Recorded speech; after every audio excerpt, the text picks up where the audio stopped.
Roast হয়ে গেছে।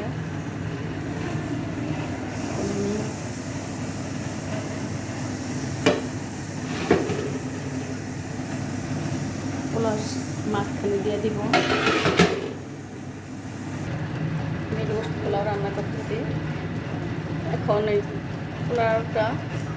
পোলাও 70% সিদ্ধ হয়ে গেছে। এখন আমি এই রোস্টটা দিয়ে দিব পোলাওর মাঝখানে।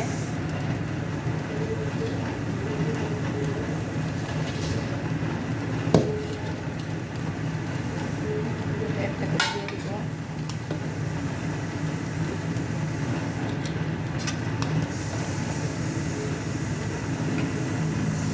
এভাবে আমি সবগুলা পিস দিয়ে দিব, আর হলো ভাতগুলা উপরে দিয়ে দিব।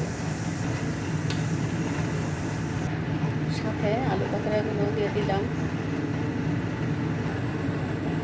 পোলাও মাঝখানে আমি সবগুলা রোস্ট দিয়ে দিলাম এবং পোলাও দিয়ে ঢেকে দিলাম। এখন দিয়ে দিব বেরেস্তা।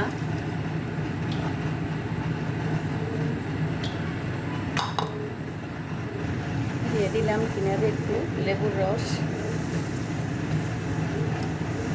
ঢেকে দিয়ে 5 মিনিট পর্যন্ত রান্না হয়ে গেছে রোস্ট পোলাও।